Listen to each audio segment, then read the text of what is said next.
Okay, I'm going to go ahead and screen share, and we're going to start with some chanting, and then we'll begin our conference. Okay.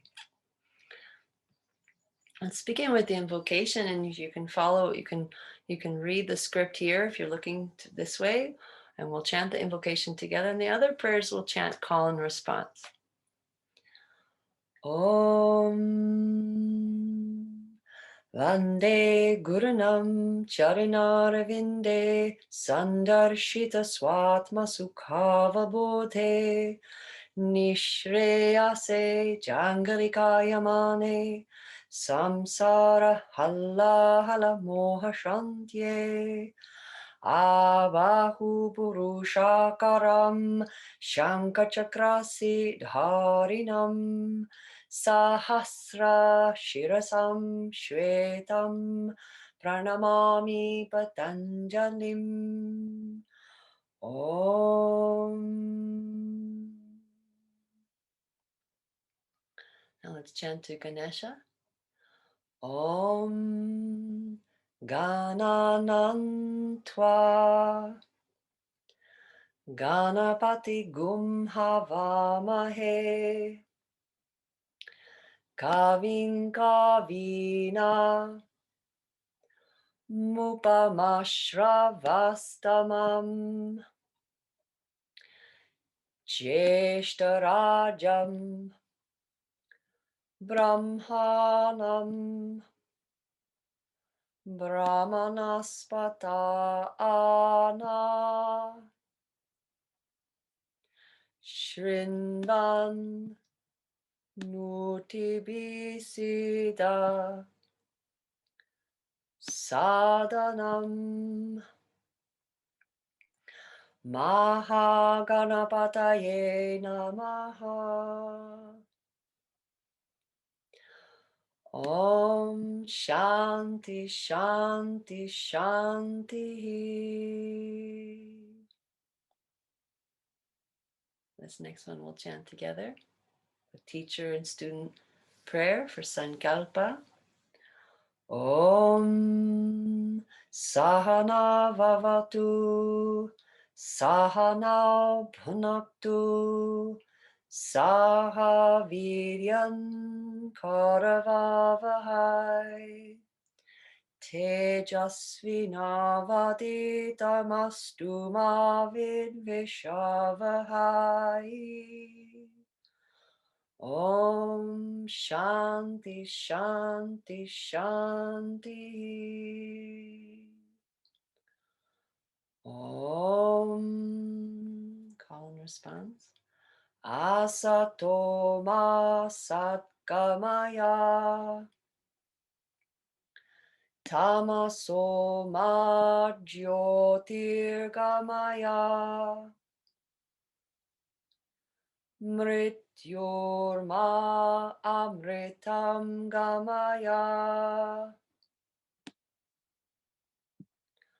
Om Shanti Shanti Shanti.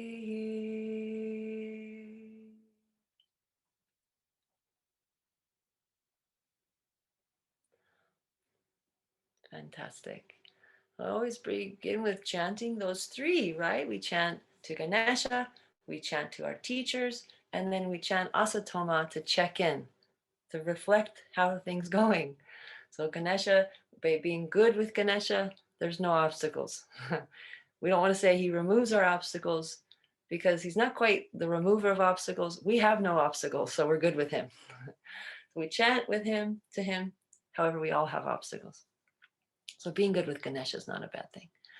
Then our teaching Sankalpa, we chant the Sahanavavatu together, exactly from me to you, you to me. It's like we're sharing this relationship of practice, sharing it from my teachers passed on to you. You're sharing your practice with me, and then that makes a union there. So there is some truth to saying, well, I just practiced this one guy for a while. It's like, no, you kind of want to have a few teachers, and then you care about them. And so that's this respectful thing.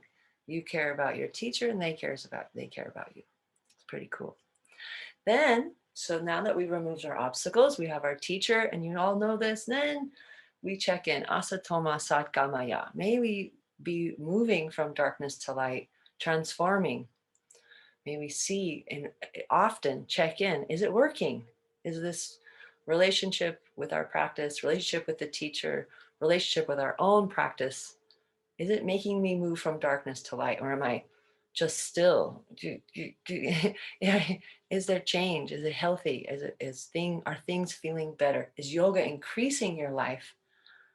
You know, David Swenson has that famous saying, like, don't let yoga ruin your life. It's like very, very actually good, because you can go off the deep end, as we all can. So I did this Instagram thing yesterday. I was like, take it light. Don't take yourself so seriously. You got plenty of time to do this practice. And in the last newsletter I wrote, and then I fell off the cannon. We were doing Hanumanasana, playing in the beautiful summer of Vermont. And I just fell off, like practically broke my neck. Like I just fell off the cannon from Hanumanasana. So like, I'm not saying to go get hurt, but enjoy that joyful part of your practice that makes it light and fun. Doesn't have to be serious. Okay, so that's what we're at today. Here's our conference for June. I'm delighted to just check in with you guys about this summer quickly. I won't spend too much time, but we had some changes to my summer schedule. We had like flights to America being canceled, and then we rebooked them. So I'm going to be teaching in Mysore, Dublin time through July 10th. Okay, so that's like Saturday, July 10th. So you can either do like a drop-in class with me or just message me for a rate. It's just mellow. We don't have that many people in our community. So if you need to like change your pass or talk about getting a 10 pass instead, it's a half month, right? And then I'm going to teach from America, and that'll be in the afternoons. Of course, all those classes are led pretty much. Only one Mysore on Monday. You can see the schedule, but note that if you want to do those classes, again, your drop-in pass or your monthly pass will work for those. Even if you just want the recording, I'll send you the recording in lieu of one class. And then I'll be doing that until August, I think, 7th. And then I'm back in the house, back in Dublin time, August 8th, teaching online. Okay, so just a couple, about 27 days where I'll be in the US with my family, hoping to do a lot of walking in the hills and swimming and seeing my family. I'm excited about that. So I hope you're having some summer break too. I want you to remember that. Keep your practice very important, but maybe we'll talk about this in the conference today, how you navigate when you have time off. And this is going to be particularly useful for people that maybe are going to be struggling with childcare or summer breaks and that kind of thing, because that's me, that I'm in that category. So managing your practice with children or with a very needy partner that wants you a lot more. We're going to talk about that today. Okay, then I'm going to open up a little studio here in Dublin on September 1st. So I'm going to try to open up shop here, and practices will begin here in Dublin on September 1. I'll have a daily Mysore program from 5:30 a.m. to 8 a.m. And that is going to be in South Dublin at the very small studio right on the Lewis line. So you can hop on the tram and get to it. It's actually not a small studio, it's a huge space. I'll tell more about that at the next conference. I'm going to maintain online. So we'll have them 8 people, 9 people in the room, and then I'll also have online. So if you want to continue to practice with me starting September 1 online, you still can. I'm going to run online all the way through extent, like for as long as we can, and then we'll phase it out when it seems right. There's no big rules and plans. You can join me in Salento, Italy in September 25th, or you can come to Edinburgh the 18th through the 23rd of November. I'll be there for my birthday. You can come practice with me then. Okay, so all that technical bits aside, just wanted to be real clear on where I was and how my intention to keep continuing to help my online community. You guys have been the backbone of my health and wellness the whole year. So I'm not dropping any of you off when the COVID ends. Just see you later. No, I really want to maintain our relationship and our careful practice that we've grown together. So that's why September 1st, if you want to continue to practice with me, Online you can. Okay. So the main theme about this practice, this today's conference that I wanted to talk about is how our practices tend to um, fall. We lose poses, and then sometimes it comes back. And the theme here, yeah, no problem. The theme here is that when we have this like plateaus, peaks and valleys, injuries, changes, summer holidays, change of childcare, life happens. It's like your job is to remember that it's just like our moods, our wellness. It's not always this. It's sometimes we go down, sometimes we go up, but that pendulum that keeps us balanced is sometimes high, sometimes we're low. So you have to remember that your practice doesn't always have to be perfect or excellent or just right. The days that the practice is kind of sloppy and heavy, it's like that's okay too, because you're not judging that you've applied value to it, you put the effort into your practice, and what comes back from that is that introspective, that awareness, that swadhyaya, that oh, this is what I did to make the practice feel like that. So you should be seeing as you practice for a very long time that this is actually very good to have this flow of ups and downs. And many of you have been practicing more than 10, 15 years. And you're finding, wow, for a while my knee was good, now it went back. So sorry for you. I have like 2 knee surgeries in my left knee. I've brutalized my left leg, broke my tibia, so many things in my left leg. And I've been pain free in my left leg for a very long time. Like I would say 10 years pain free in my left knee. And then this winter, it just went.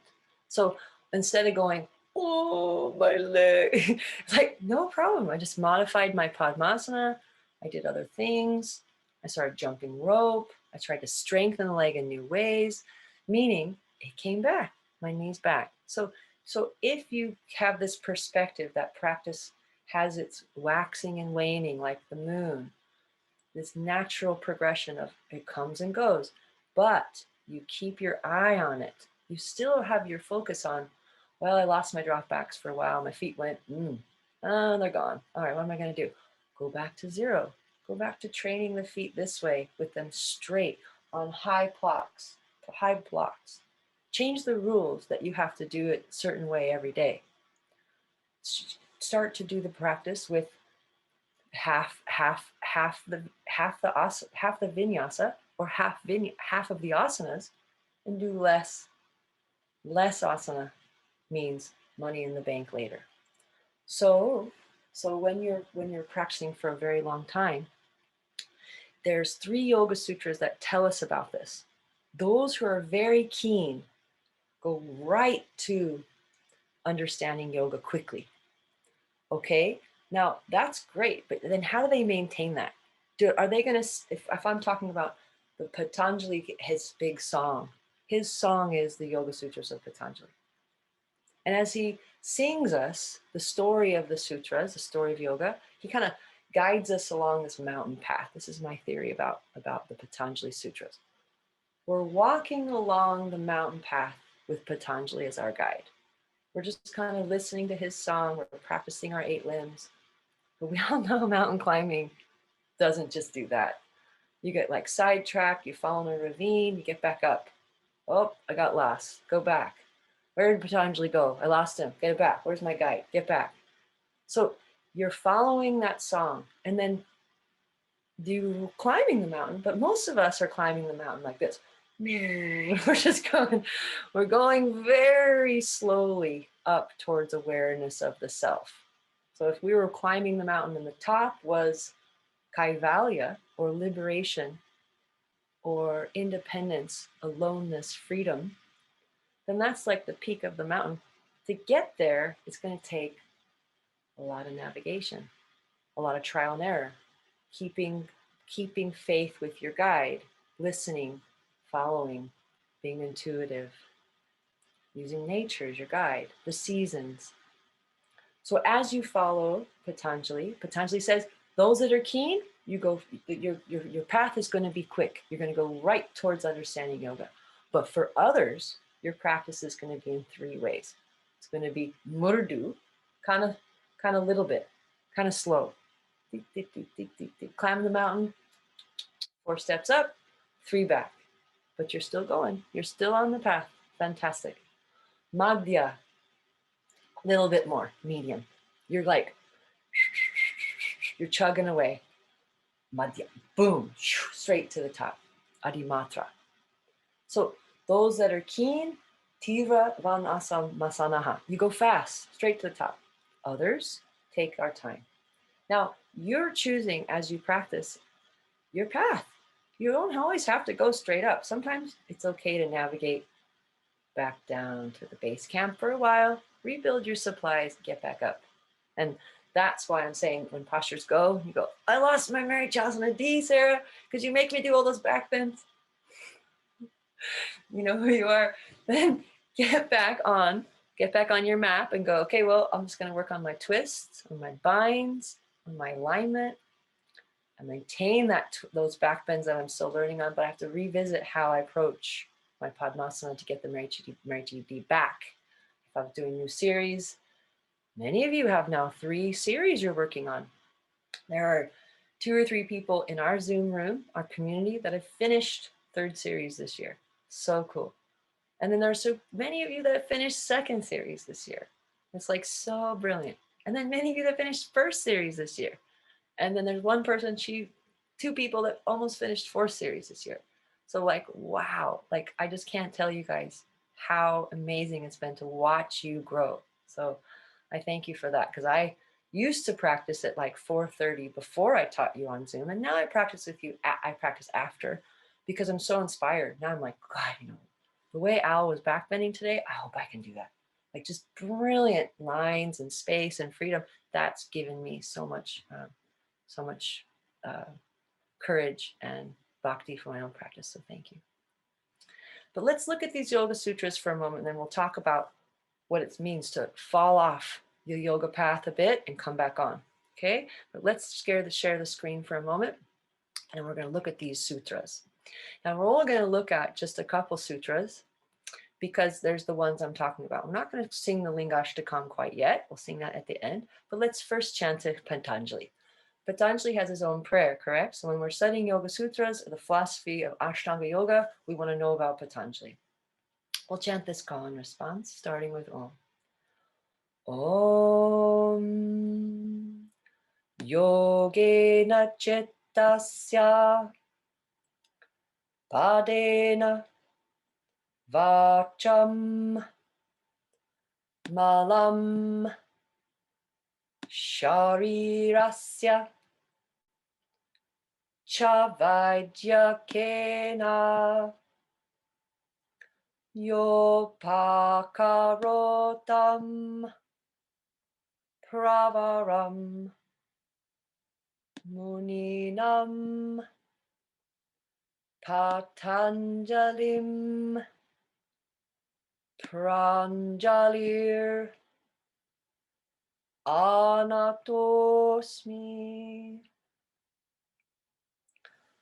Okay, so the Yoga Sutras here that we want to look at are 41, 21, and 22, just 3. But let's go first, let's look at 21. This sutra here, Tivra Samveganam Asanaha. This is exactly what he's saying. For those whose practice is very, very clear, yoga is going to come quickly. And if we look at something like, say, the study, the scholarship of Edwin Bryant, I'm using his book here to quote, Edwin Bryant would say, the state of sampragnataha, that's why he's saying tivra, from that, because he's already talked about what it means to achieve awareness of the self, pragnata, or samadhi.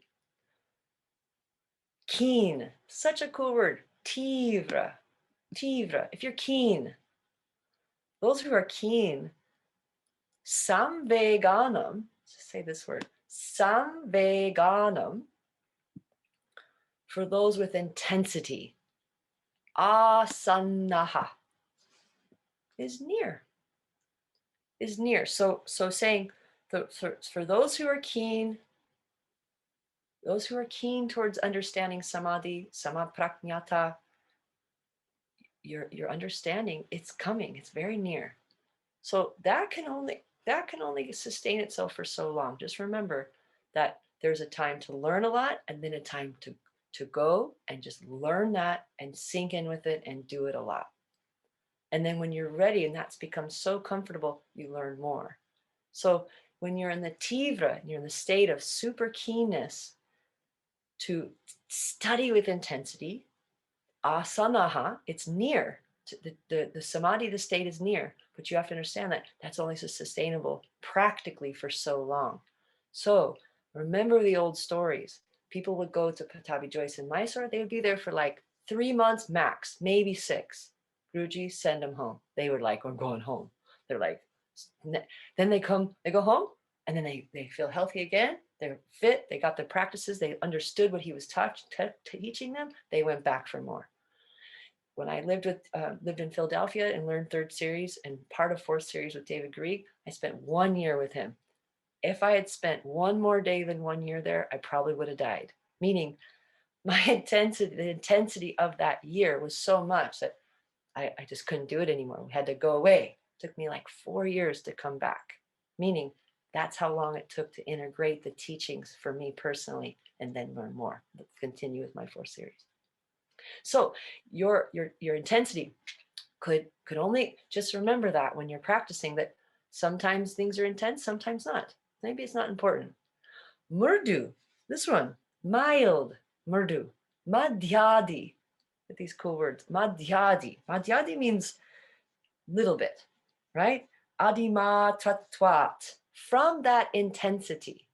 So you've got middle, small, and intense styles of practicing, right? From this, tataf, tat, api distinction. So all these words means, for most of those people, there are styles of intensity. So this tivra, this intensity, doesn't always have to be intense. It could be a little bit intense, medium intense, or a lot intense. He's talking about the levels of intensity that you choose to practice with. So that's like a free ticket to say, change your practice every day, vary it. Know how much tivra, intensity, and focus you have for that particular day, and apply just a little bit of it.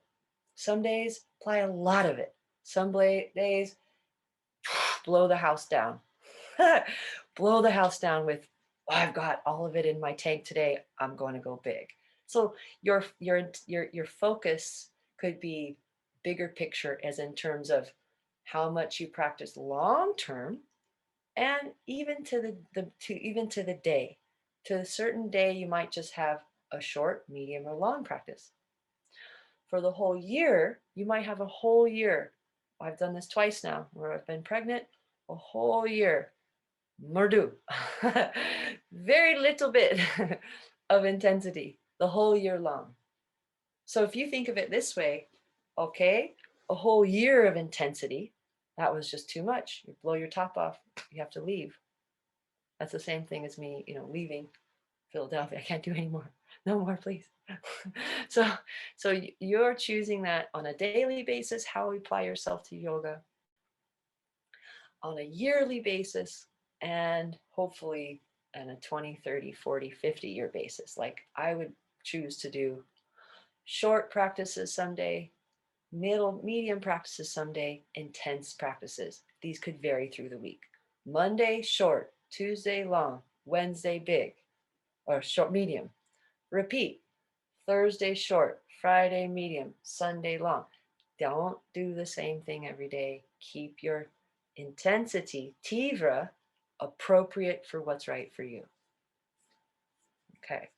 The others, let's just chant these two together. Tivra samveganam asannaha. And now the sandhi. Tivra samveganam asannaha. One more time. Tivra samveganam asanaha. Asana means near. Asanaha. That's different than asana, right? Murdu, madhyadi, matra, twat, tataha, api, visheshaha. We'll do the sandhi twice. Murdu, madhyadi, matra, twat, tatopi, visheshaha. One more time. Murdu, madhyadi, matratvat, tatopi visheshaha. Very good. So he's just telling us, like the map that he's given us, the swadhyaya, the teachings, is to remember, travel on your path towards samadhi, up the mountain of yoga in the proper intensity that's right for you. Sometimes little, sometimes a lot, sometimes blow the roof off the room, the house. Now I've added the 41 in here because the 41 is so nice, because it's saying that, so it's just telling us a little bit of, actually I'm gonna skip that because I'm looking at the time and I wanted to bring it into a discussion, so sorry about that. We're gonna not talk about 41, just those two, okay? And I'm gonna stop the screen share for a moment, and we're just gonna have a little chat. Anybody have any questions about that metaphor of the Patanjali being like a mountain, your practice? Anything that you want to share about having your own canyons that you've had to rappel down and come back up, and how that's working, or if you feel like you're stuck and you might need to go back, or you're just riding the wave and you just want more and you're just jonesing and you're going. I mean, these are the kind of natural things that should happen. And I just wanted to talk about a little bit. Anybody want to share anything?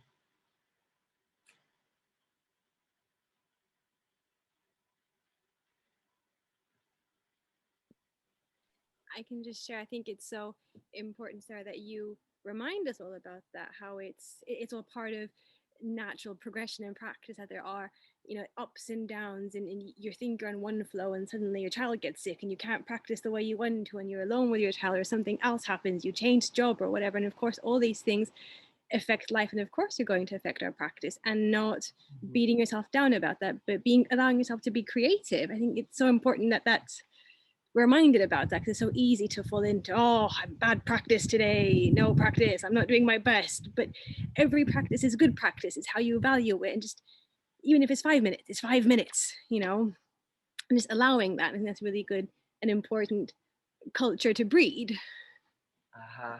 Cool. Yeah, I think that's exactly right. Knowing that there's no one gonna come out knock on your door. Did you practice today? Like, you practice because you really want to, and then that makes you, that's your tivra, that's your intensity, or that's your interest, that's your caring about it. That's like your, why do we practice? Well, you tell me. You practice for your own reason, and it should always be like that, where you don't feel like you're part of some big brother. I don't know, this like umbrella that someone says, well, you should be doing it like this. Like, just apply the best amount of practice you can. You need some mentorship, we all do, but like, um exactly, you shouldn't feel like you have to practice other than because you want to.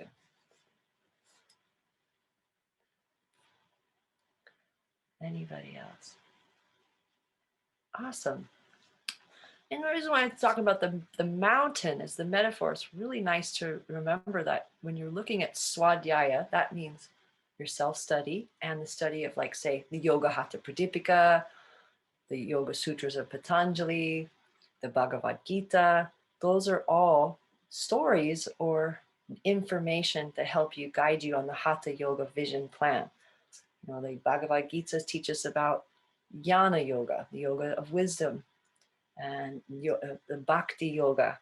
And then Patanjali's Yoga Sutras are going to teach us more about the philosophy that is serving, will help us serve a daily sadhana, daily practice. It's actually giving us practical wisdom on how to do yoga.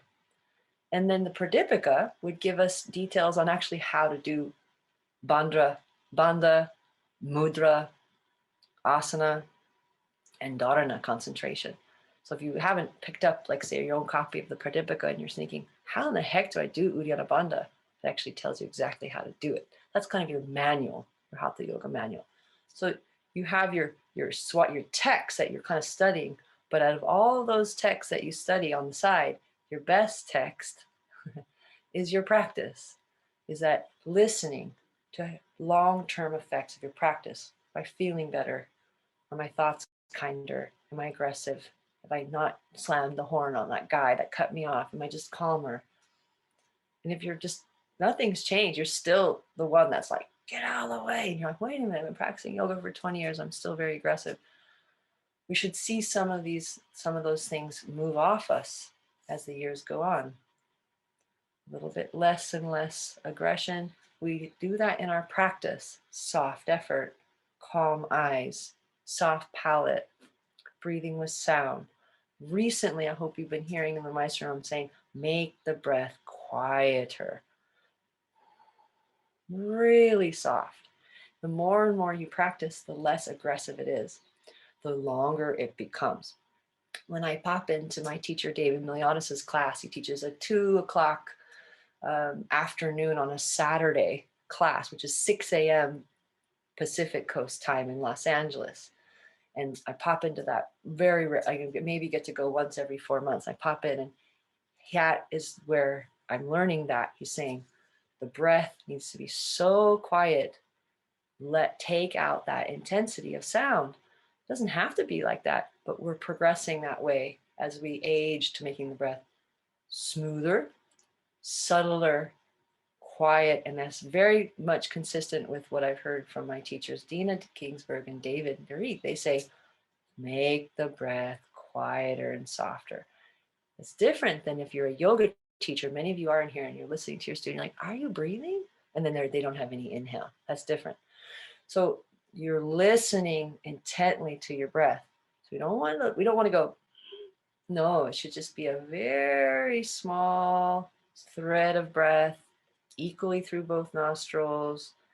It goes up and it goes back down the throat. So if we open up the mouth and breathe in through the mouth, we miss out on all of that important part of the breath going up through the front of the brain, back down the throat. So if we're just breathing very shallow through the nose and down the throat, we're missing out on looping the breath up and then at the deepest part, the back of the throat. So way back here, we're trying to drink the breath in at the farthest.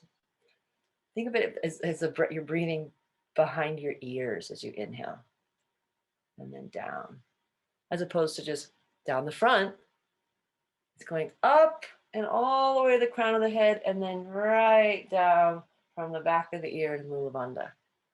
So the breath is becoming not so shallow. It's going to be becoming a little bit more subtle. It's going to be behind. I think this is your sinuses. We're breathing behind the sinuses. We're breathing down the back of the jaw, back here. Okay, so that's the one thing I've really been talking about. Soft breathing, soft eyes, antara. So there's no tension in the forehead. Antara just means internal, antara. The antara word comes from the internal limbs. They're antara, they're internal. What are the internal limbs of the 8 limbs practice? Dharana, dhyana, and samadhi. Just like we spoke about in that newsletter, they have a special word. I talked about it today in the primary, Sanyamaha. And when we practice Sanyamaha all at once, ekatra, dharana, dhyana, samadhi, it should just happen at once. You don't have to go, okay, now I'm concentrating. Now I'm meditating. Now I'm absorbing. Just all at once, they happen. Those are the internal limbs, the antaras. They're right on tune with your Ashtanga practice on a daily basis. They could come out, you can apply them. How you apply them, that's that's the theme of that 3rd chapter. What's the effects? What happens when you apply dharana, dhyana, and samadhi?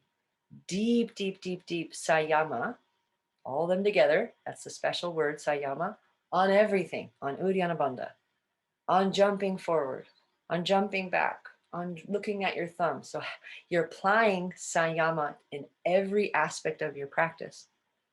What happens when you do that? That's what Patanjali says in the 3rd chapter. This could happen to you if you do it.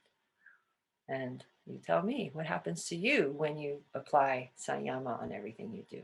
Hopefully, cool things. Hopefully. Okay, anything you guys want to share? That's I was going to finish with some Lingastakam, but if anybody has a story they want to share, something they want to contribute to our community, we'll do this with July. We'll do one more in July, and then we'll skip August, and we'll do it again in September.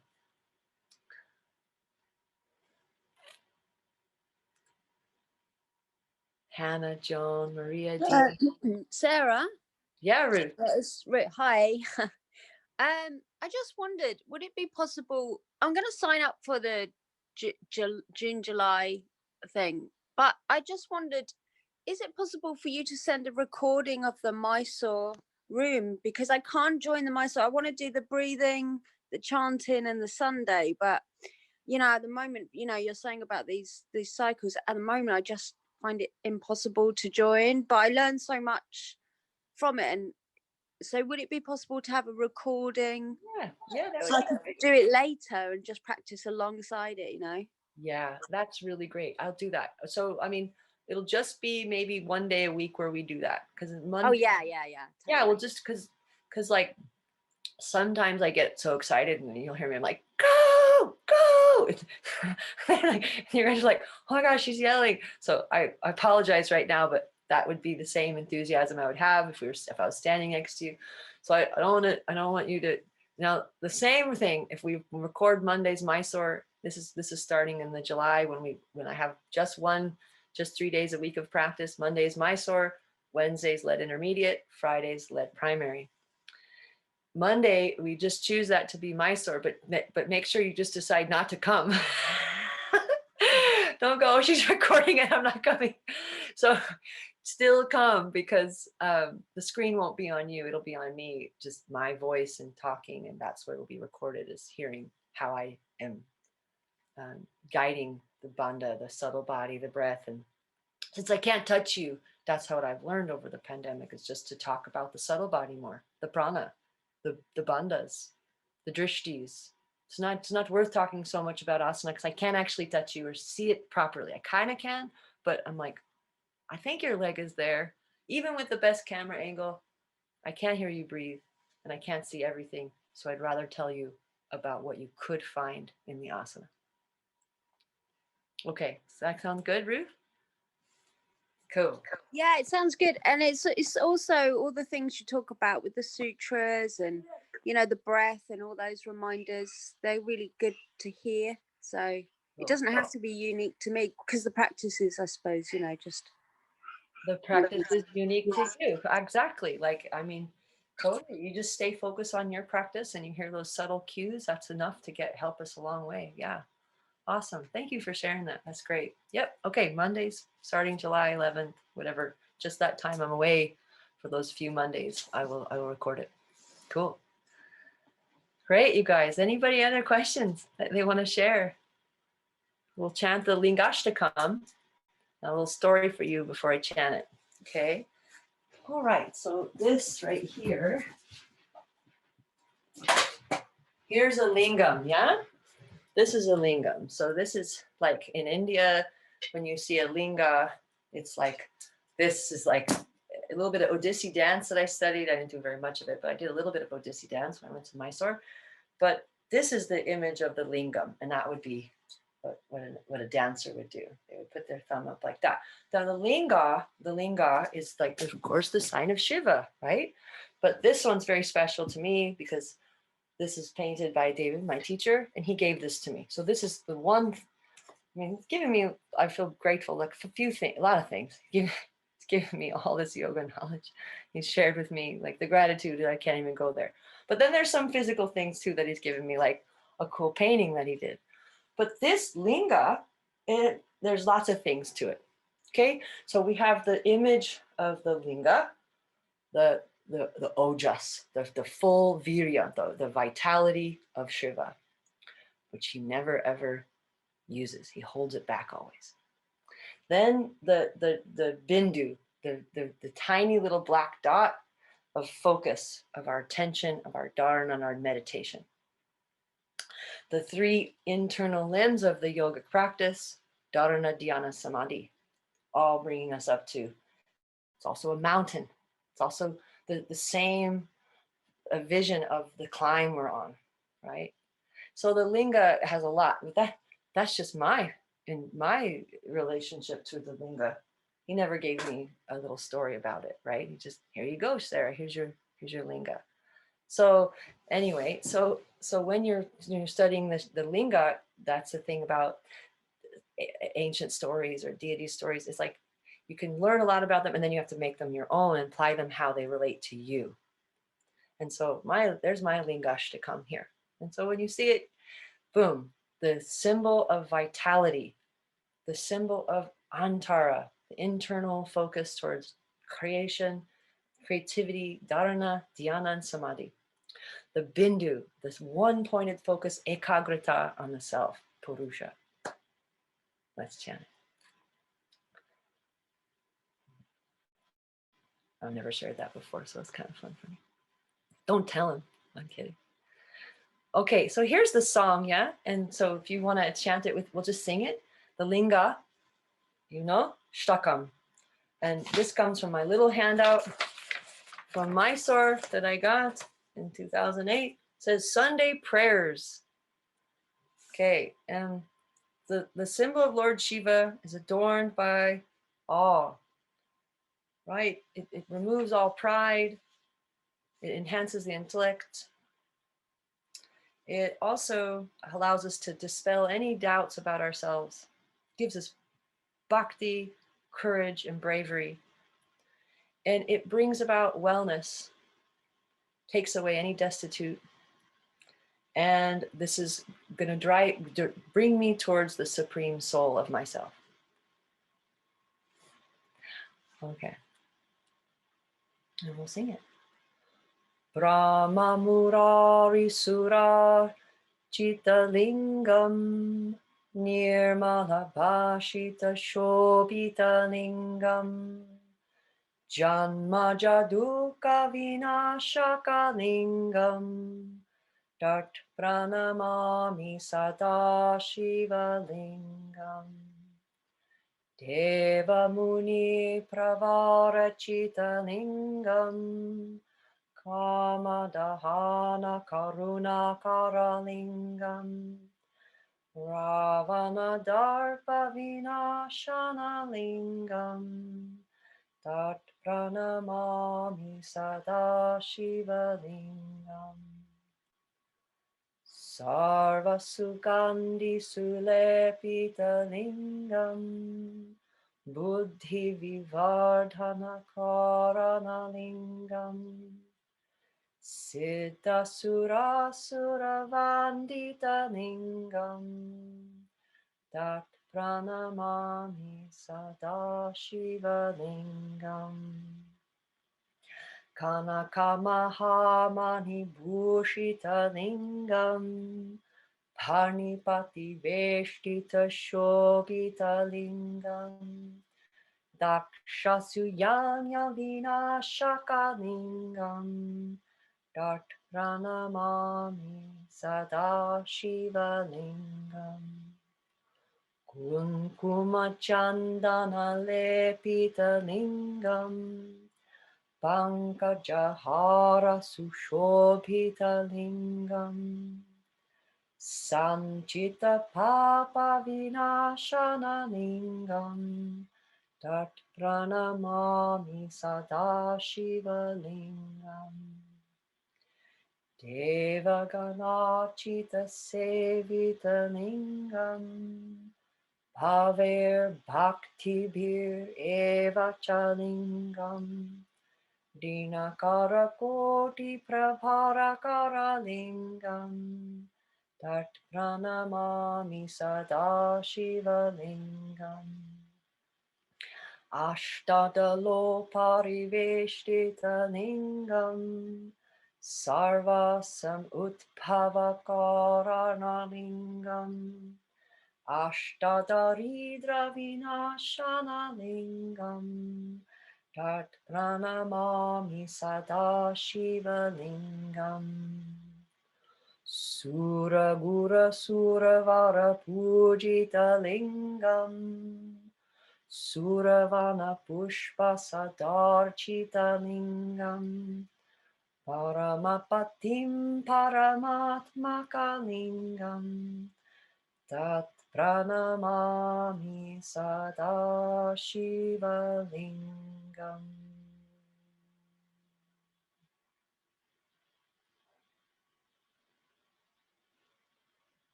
Okay, everybody, let's chant the closing prayers together and all of the great bhakti at the end. Let me just find where I put it. Forgive me. I think it's at the end. And then we'll see you again for practice on Sunday. It's a holiday weekend here, but I'm still going to be teaching Sunday, Monday. Join me. We'll see you then. We'll chant it all together. Om Swasti Prajabhyav Paripalayantam Nyayena Margena Mahim Mahishaha Go Brahmanebhyah Shubhamastu Nityam Loka Samasta Sukhino Bhavantu Kale Varshatu Prajanyah Prithivi Sasya Shalini Deshoyam Kshobarita Brahmana Santu Nirbhyaha Aputra Putrina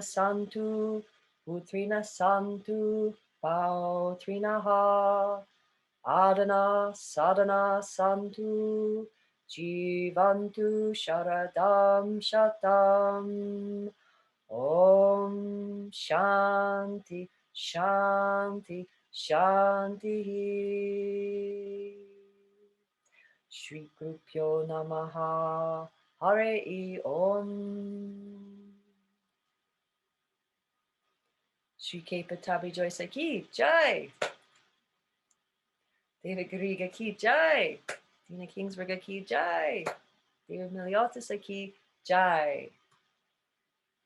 And you do a few more to your teachers if you'd like. Anybody I miss?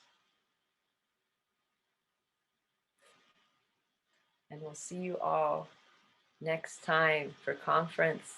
Thank you for your time and your energy, and have a great day. Bye-bye. Thanks, Bye-bye. Sarah. Bye. Bye. Thank you, Sarah. Bye. Thank you. Have a great weekend.